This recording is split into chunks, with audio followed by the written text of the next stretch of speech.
Patrick Findaro here, host at Franchise Findings. Excited to have on Tiffany Cianci, who's a former franchisee and entrepreneur. Tiffany, thanks for joining today.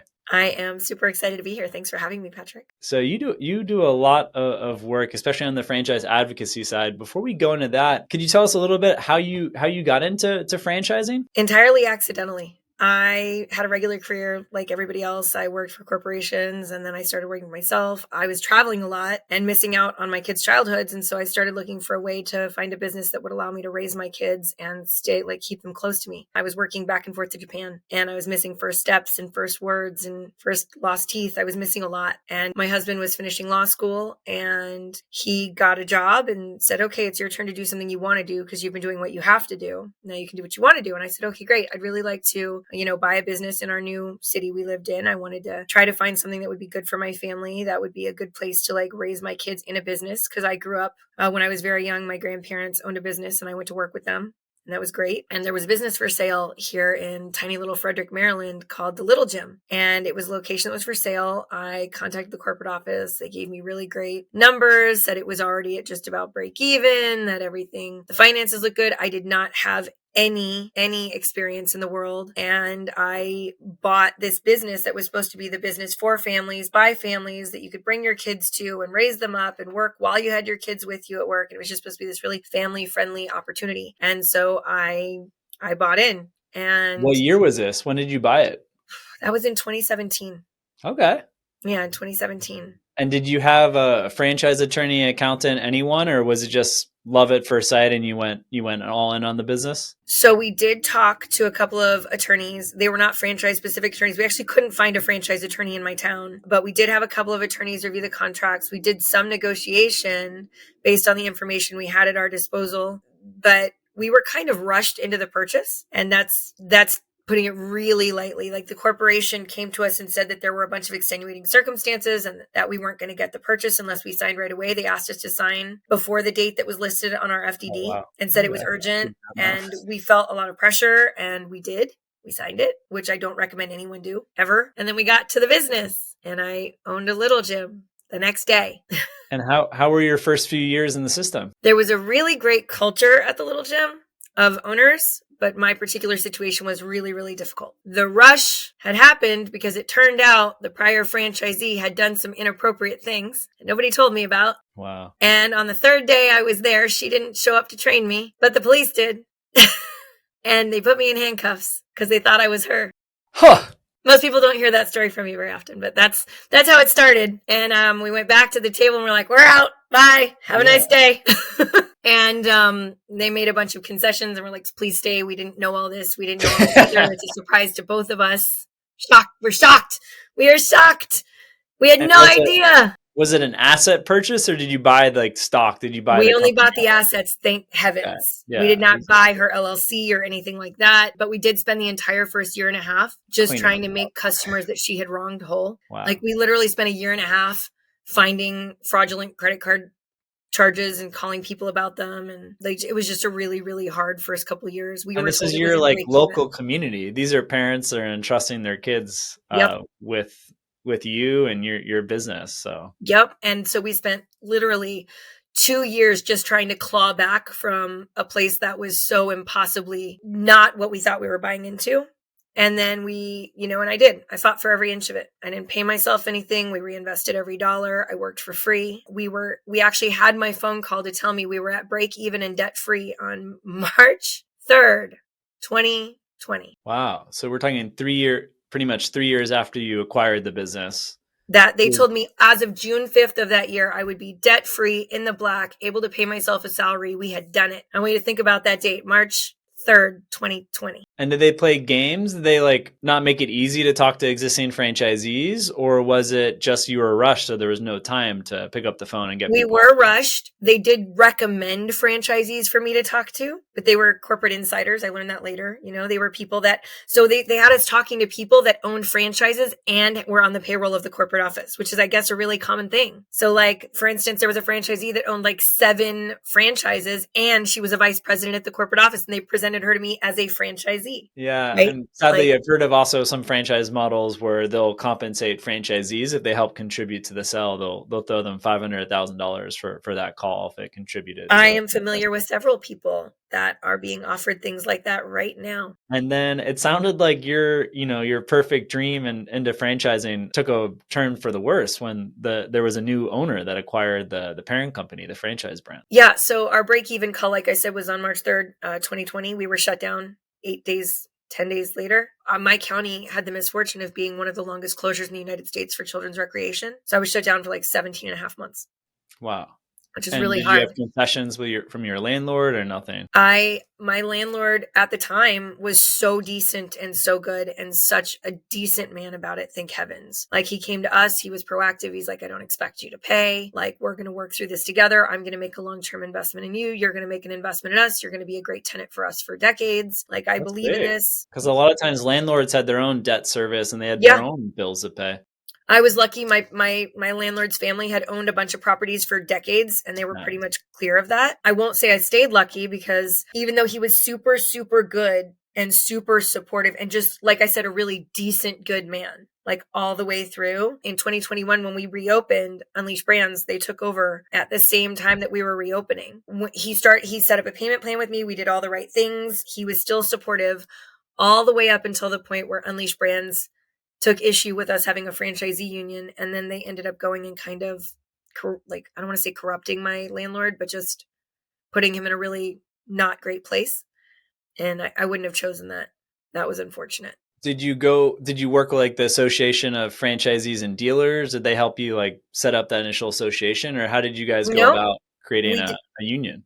We set it up independently. We basically, what happened is that it was announced in July-ish, June or July of 2021, that we had a new marketing partner. That's how they were presented to us. They weren't our new owners. They were a marketing partner.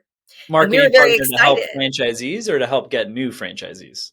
to help the franchisees get more exposure, because they owned all Okay. these kids businesses, they told us, and we were Yeah. going to share marketing. And all these kids businesses they owned were going to start sharing marketing with us. And we were like, oh, thank heavens, You're just because gonna we get all have crazy been and more leads. closed. Yeah, obviously Yeah. you love that. Who doesn't want to have more clients? Yeah. So we were really excited about that until we jumped onto this system-wide phone call, and everybody was like red-eyed and crying, and they had fired everyone at our corporate office. That, like, the Wow. board, the CEO, the vice presidents, everybody. And most of the people that had worked at our corporate office had been there for decades. Most of them had grown up going to the little gym. So that was like, immediately all of us had these huge alarm bells. And Michael Browning, the CEO of Unleash Brands, our new marketing partner, got on and said he had been appointed as a temporary CEO to help us right the ship by Of some Little of the Jim. investors of the little gym. He was Okay. our new CEO, and it would be temporary.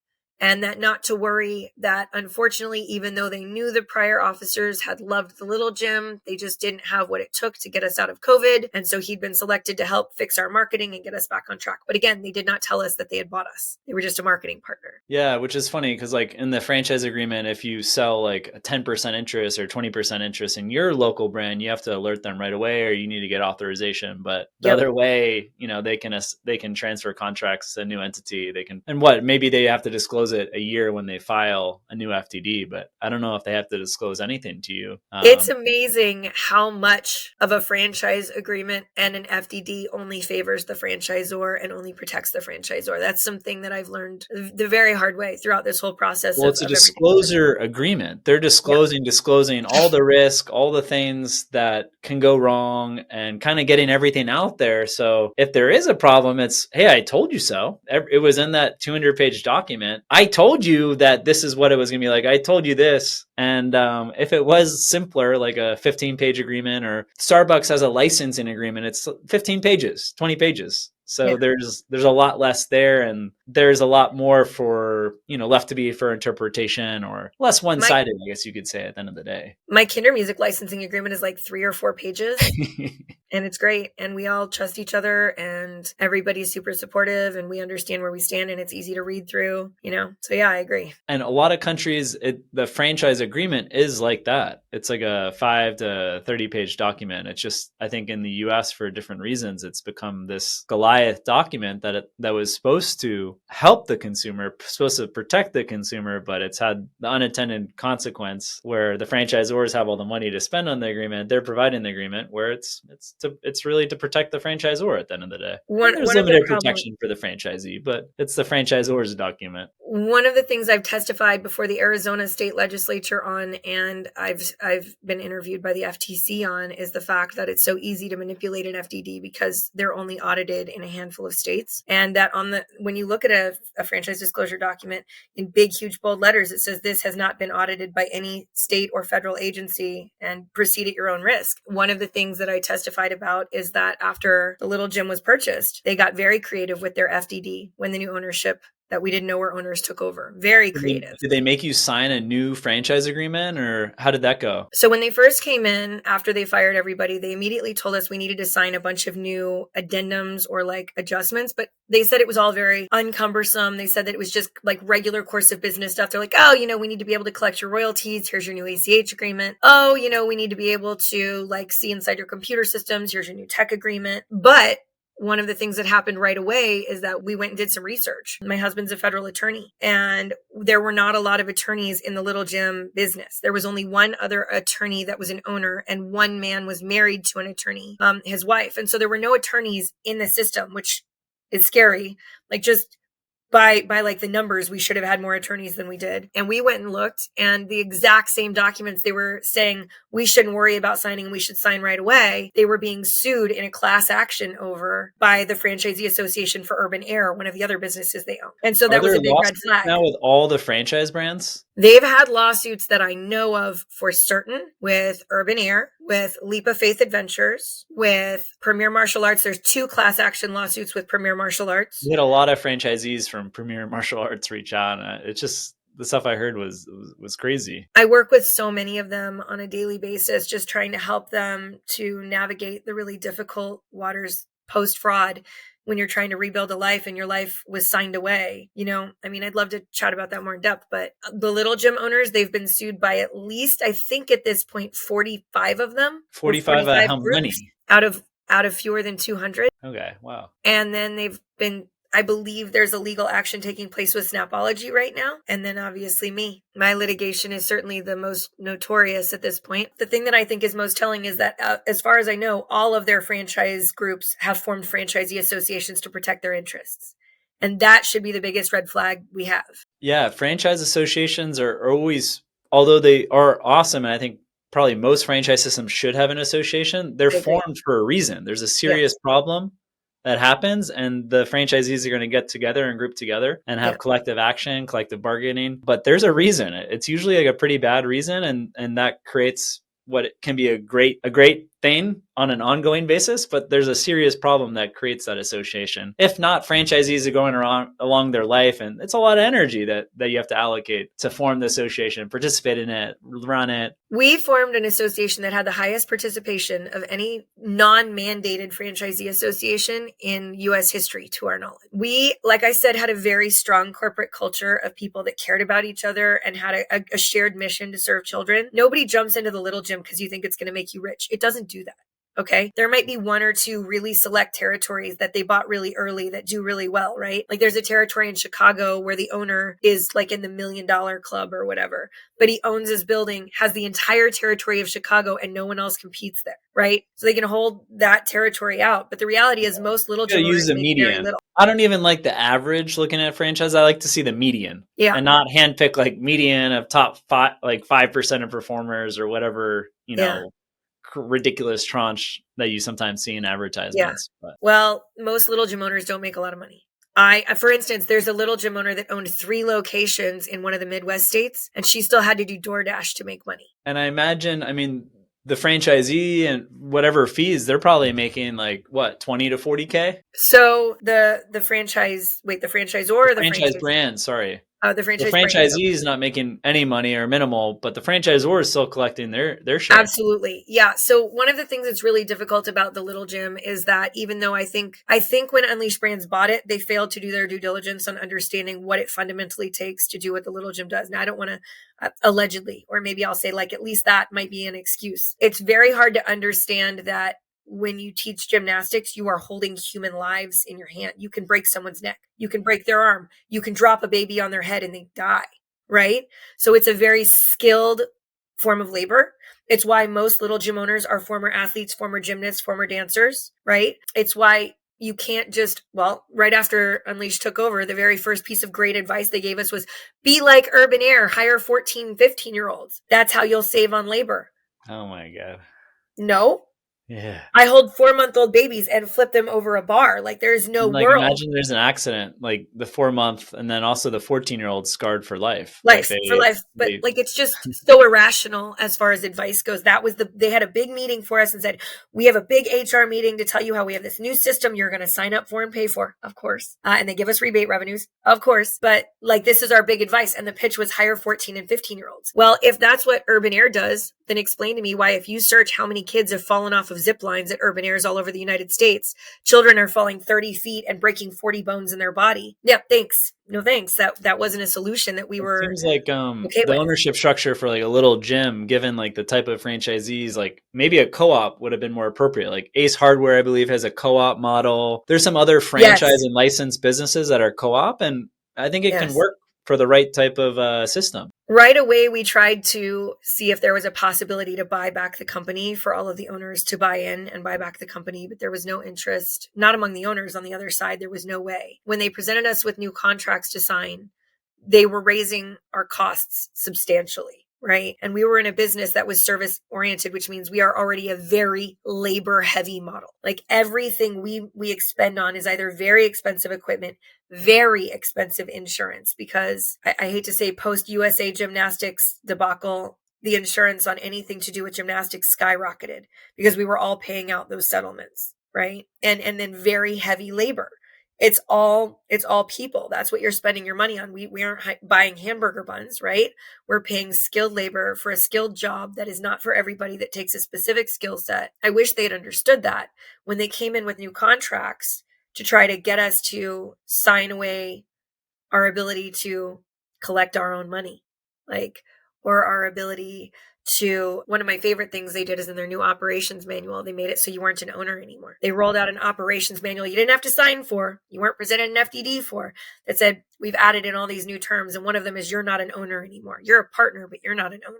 You don't own your business. So there were so many contracts and pieces of paper they were submitting to us. And again, all of them were at the heart of those other litigations they were engaged in with their franchisees and the other brands, right? We all got together and we said, whoa. I don't think we should just sign these guys. A lot of people had already signed them because for decades, they trusted the people at our corporate office and they said, oh, this is still the same corporate office. We haven't lost everybody. And so a lot of people just signed their new ACH agreements and off it went. Nobody read the tiny fine print that said, this represents a change to your franchise agreement. This is the new governing document. They hide waivers in the documents they gave you. So you're waiving your right to sue them for anything that happened before or after, right? Like there's all these fundamental changes that make this nonchalant looking piece of paper the new governing document of your franchise agreement. Like that's very fundamentally scary.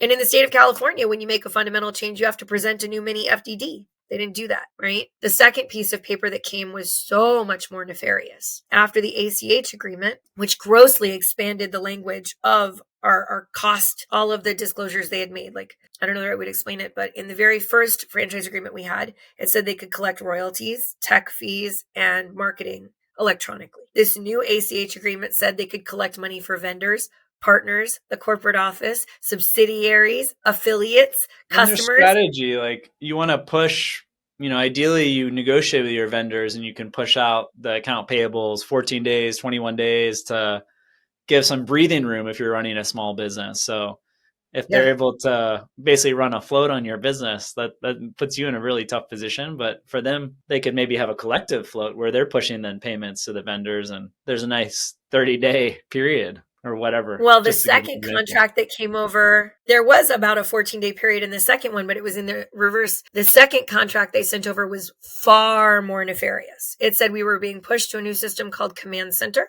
and that it meant that we were all going to go into a new POS system, which is not fundamentally wrong, but it was the same POS system that Urban Air used and Class 101 was going to use and Premier Martial Arts was going to use and Snapology was going to use. Like it was a one size fits all, but a birthday party play center is not the same as someplace that has classes and camps and skill sets that you record and communication, right? So, and in it, it said that we were going to go into a centralized banking model where they collected our money for us And then they gave us back the percentage they decided we should have. And when people started, like the pilot program, people started it, they would go weeks without getting any of their money that they'd collected. And in a small business, that's impossible. With margins as tight as service-oriented businesses run, like, how do you make payroll? Like, in our slow months, we couldn't make payroll in that kind of a circumstance. It was really, really scary. In the second contract they gave us, I was privy to and listening in on a phone call for the pilot group. They called me and asked me if I would listen in because one of the people said that something was happening on the group that they were very uncomfortable with. And I said, sure, your secrets are my secrets. And I listened in, and they were talking to this pilot group of people for the command center, and they told them they needed to sign this contract while they were on the call. They hadn't seen it before the call. And in this contract, it said they could opt in or they could opt out to our new call center and command center. They said, trust and believe you will be on command center whether you like it or not. So if you're one that chooses to sign this early and you're one of our piloters, you can stay in good graces. But if you choose to opt out, you will be kicked out of the pilot, out of the committees, and out of like your close relationship with corporate. And then it was really scary. Like, one of the people that was on the call was doing a good job reading through this contract. And like I said, there was an opt-in or an opt-out. And she says, I don't understand. So it says here, if I opt out of your call center, I'm agreeing to become a professional call center and provide a professional call center environment at my front desk. How could I do that? And they said, oh, don't worry. And she says, it says here that I have to meet all these specifications if I opt out. Are you going to tell me what the specifications are? Nope, we'll get that later. We don't actually know. Then they said, are you going to tell us how much it costs? And they said, well, for all of you, it's not going to cost you anything for 6 months. It's free for you because you're in the pilot group. And they're like, but what's it going to cost after? Ongoing, yeah. And they were like, we'll figure it out. And then she says, what if it flops? What if this doesn't work? And I am frantically texting this person saying, don't do it. Frantically. Somebody I didn't have a particularly close relationship with. But I'm listening to her ask these hard questions and saying, don't do it. And then she reads it and she says, okay, so what if all of this hurts my business and I know this isn't working and I need to get out? And they said to her, and I quote, don't worry, if you can opt in, you can always opt out later. Just sign it today and we'll let you out later. Don't worry about it. I'm literally screaming at my phone. I'm screaming at the text messages. I'm like, guys, don't do this. And a bunch of people walked away from the table. There were like, I don't know, 8 or 10 people on the call. A few of them signed it. Everyone who walked away was dropped off the committees, dropped out of the pilot programs, and basically put on the outs with corporate. You can't open a second location. I imagine they make it hard to sell. If you want to sell to someone else, they could, play some games in terms of getting the next person approved to take over your location. And what, again, was super nefarious about this contract that was just for the new marketing initiative, right? It wasn't anything scary, is that this said it was the new governing document of our franchise agreement. And in the opt-out, this is where it was really nefarious. You could opt in or you could opt out. But in the opt-out, it said if you failed to meet their systematic standards with your new call center you were going to run, then you would automatically be opted back in.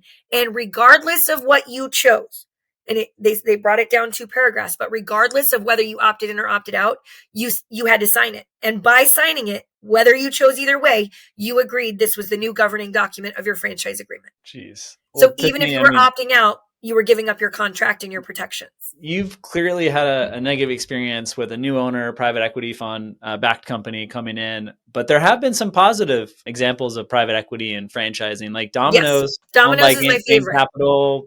You have to be working at a Domino's. They'll figure out the financing. I think average franchisee has like 5 Domino's. So you have someone working as a delivery boy or manager, and now they have 5 franchises.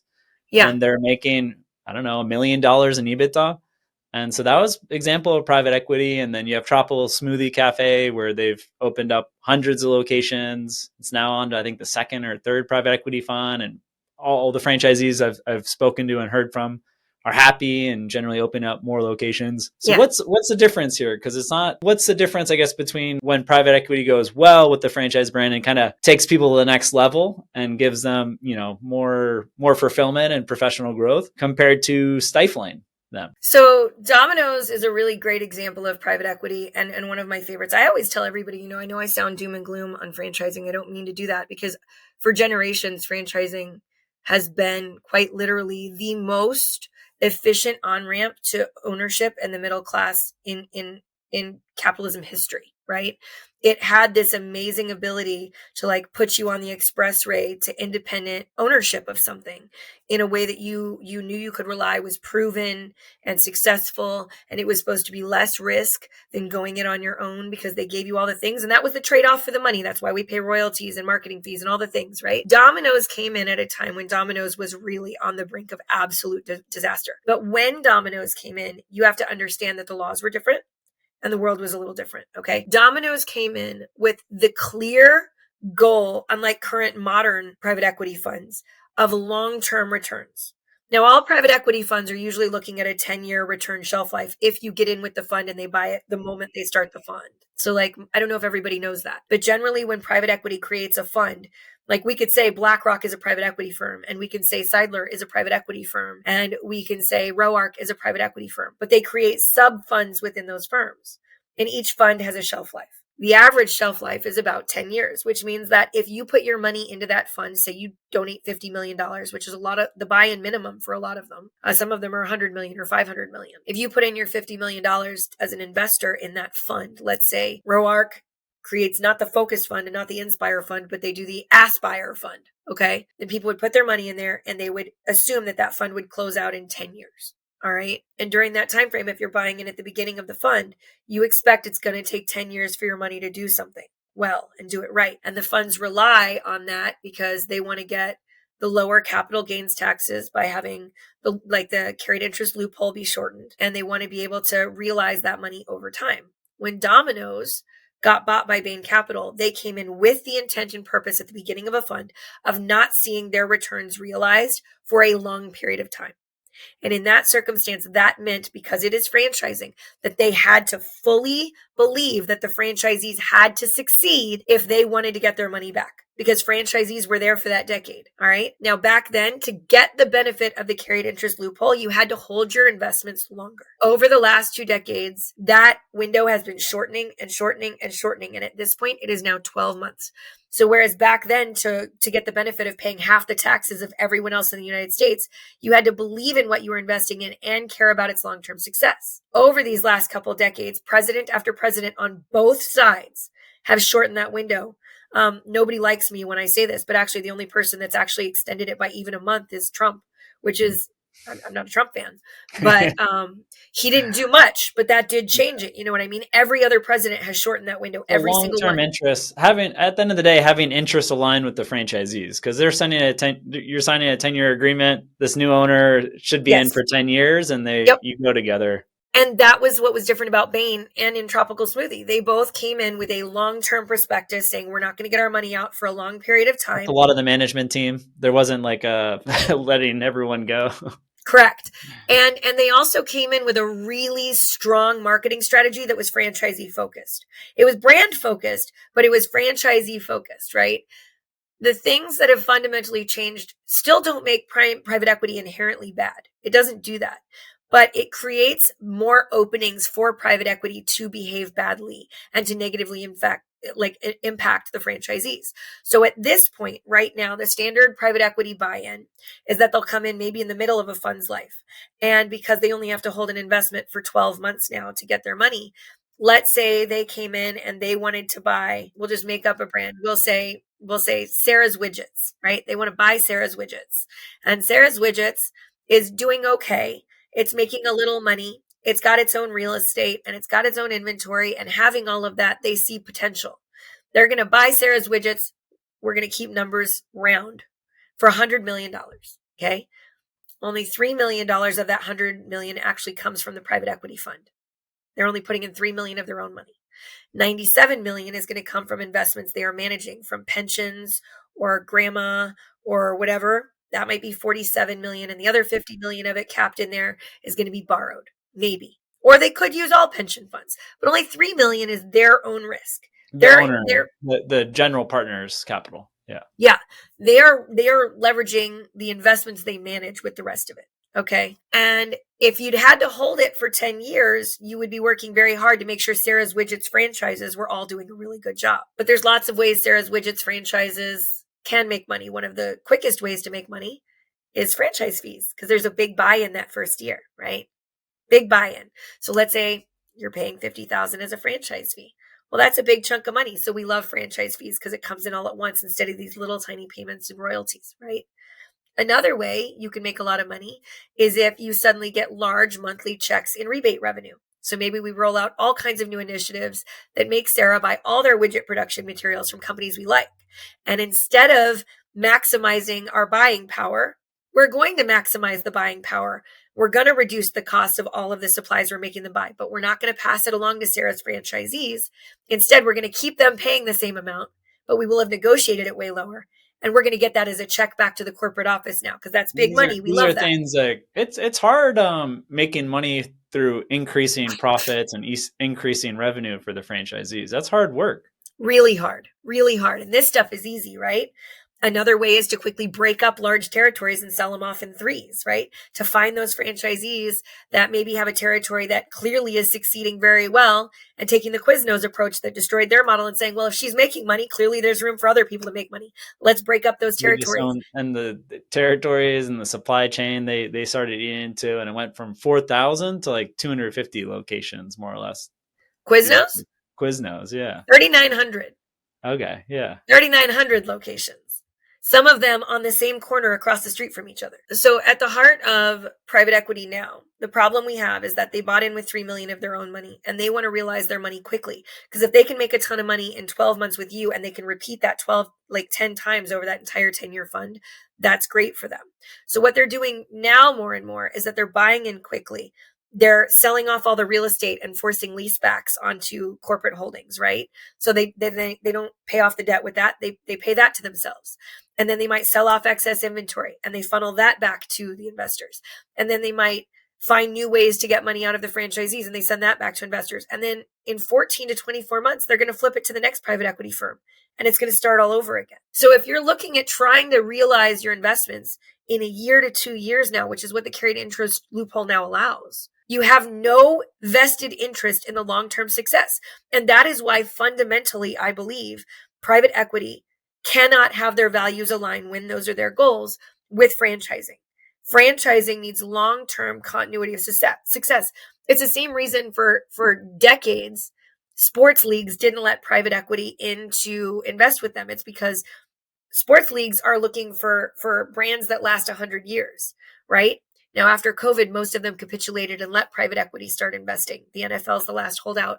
And I actually think they're about to vote on it this week to allow private equity. It seems like if there are problems, they come to the surface much faster when it's publicly traded. Yes. Like Exponential Fitness, Yes. F45 Fitness. They became publicly traded companies. And right away, the stock market, you have hedge funds that are really diving in, talking to franchisees, understanding their problems. And Yep. like F45 just seemed like a kind of a joke of a business where people were investing like 350, 400K. They said, the 30% EBITDA, but, talking to franchisees, that wasn't true at all. And within 2 months, that stuff comes out and it kind of rises to the surface and prospective franchisees get cold feet. And it seems like it can happen a lot faster than if it's owned by a family or owned privately.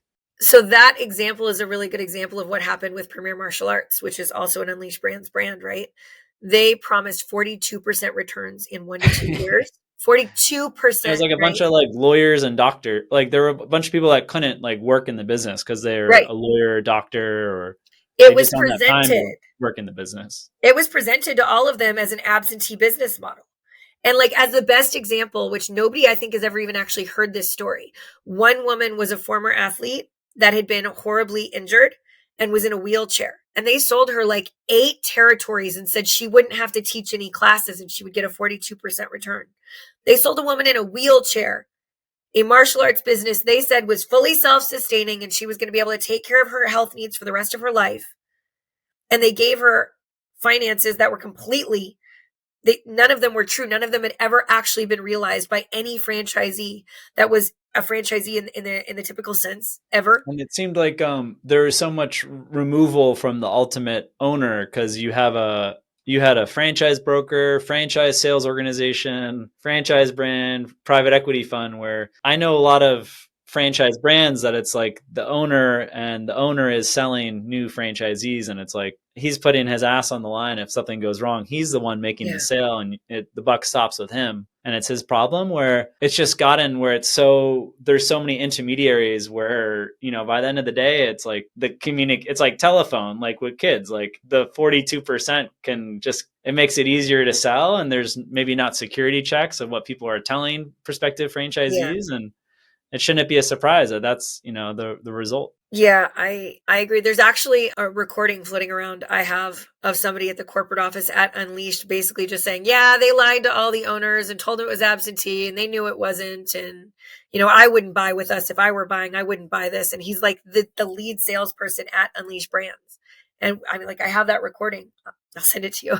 42% return and like absentee, I don't have to work. Sign me up. Yeah, and so everybody did, and like it was also really shady because I think they worked with Franchise Fastlane was their brokerage, and they also had kind of a ruse they did throughout the process where they would be selling one territory and then they would come back in like the last 2 days and be like, oh no, unfortunately somebody wants to buy the territories adjacent yours, and so the company has to do what's best. So if you're not going to buy 4 now, we have to give it to them. And in like the last 3 California days, is like one of the few states where they hold the franchise fee until like you're open or kind of delay. So that you're incentivized as a franchise brand to make sure it gets open and that it's not some like bogus fee that you collect that I actually love that. Has no like it's like a no impact in society. It's just like a transfer of wealth. It's again coming back full circle to the fact that an FDD can be manipulated to say anything you want it to. Another really good example from, again, this same private equity firm is that when the Little Gym owned, like when the former ownership owned the Little Gym, COVID, we had a lot of closures because we were children's recreation. That is expected. I think that is typical. We had a lot of closures because we couldn't operate a business teaching gymnastics in a lot of areas. And they properly disclosed them. If you look at the 2021 FDD, which I think you have the whole database, right? If you look at the 2021 FDD, you'll see a whole bunch of mutual terminations that are disclosed in the termination section. But once Unleashed got there and they issued brand new FDDs, all of the COVID closures were reallocated as new franchises pending build out. Yeah. So it looked like they had just sold a new franchise instead of lost it. Kind of played games with that, where it's like there's a new location and a new franchisee, but somehow it's like a transfer or some they weren't even that location closed and there's a new guy in this territory. Yeah. This seems worse. They didn't even hide it. They actually took the names of the people that had lost their businesses and marked them as new franchisees pending build out. And like it was so rampant for as like maybe the most egregious example. They went so far back in new franchises pending build out that our former 2 CEOs that had both been, like one had been fired by them, was now listed as a new franchisee pending build out. His business had closed in like 2009. So that just sounds sloppy. Was it? Because all of a sudden now it looked like they were selling like gangbusters. And everybody now has all this pressure to buy territories because everybody's got a new franchise pending build out. Yeah. Is that sloppy? Because I don't see how that could be sloppy. They specifically took them and moved them to another section. That to me seems deceitful. Allegedly for educational purposes only. So we talked, I mean, what you would have done different or what prospective franchisees, but take your time, take a step back. Don't commit to multiple territories. Don't, rush into buying an existing one. Anything prospective franchisees should think about if they're looking to enter into this world? I think that my biggest advice is that there are still good franchises out there. One of the reasons I've been focusing all of my advocacy almost entirely on trying to get to small franchises that are still founder operated is because I believe a reckoning is probably coming to franchising. You can look at the request for information the FTC did last year and the fact that they had 5,800 responses on something that in the past generated 100 or 200 responses. Okay.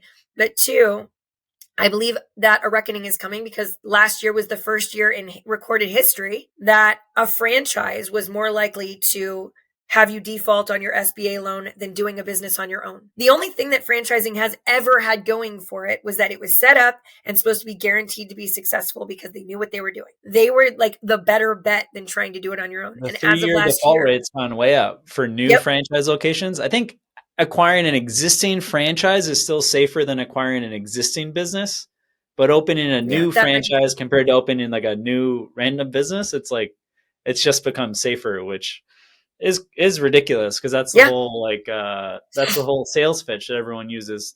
But to be fair, if you're in like the top 5% of franchises, the default rate's extremely low. But those bottom 5, 10, like there's some where it's like a 50%, it's like half of them default, and other ones where it's Yeah. 15% default. And if you're signing an SBA loan, you're losing generally your property that you pledged. And it's a pain in the ass to go through that process of a bankruptcy. One of the things that I tell everybody, one of the hardest things I've found going to talk, like I've spoken on Capitol Hill, I've testified before investigative committees in the Senate and the House. I have spoken to the chairman at the FTC. I have testified with attorney generals. One of the things that I'm always shocked and stunned to find is that so many of these politicians believe that corporate laws protect franchisees.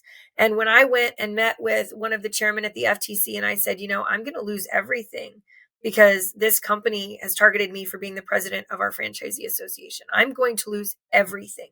And I'm still sitting here trying to make a difference. Because what do you mean you're going to lose everything? Just file bankruptcy. I was like, you literally have more control than anybody to understand what franchisees go through. Like, you need to understand. A bankruptcy? It's like, Franchisees how many are people go through a protected by divorce or get a LLCs. heart attack during a bankruptcy procedure? LLCs only protect the super rich. Okay, because anybody else that wants to have a business, their LLC is not going to matter. Your landlord's going to ask you to sign a personal guarantee. Yeah, personal guarantee. Your franchisor is going to push you to do a ROBRA, which means you're taking all of your retirement savings that normally would be exempted from bankruptcy and you'd be allowed to keep it. And they're going to force you to put that up for your SBA loan. They're going to encourage you to do that. So now your home is at risk. You've signed a personal guarantee for your franchise. You signed a personal guarantee for your rent. Right. And once you've done all that, the LLC can't protect you. So everybody needs to understand those risks and really evaluate very strongly. Like most people don't realize, if you have a franchise and you fail, technically, if you have a terrible franchisor that wants to enforce your contract, for most contracts, they could at a minimum sue you for their liquidated damages clauses, maybe $150,000.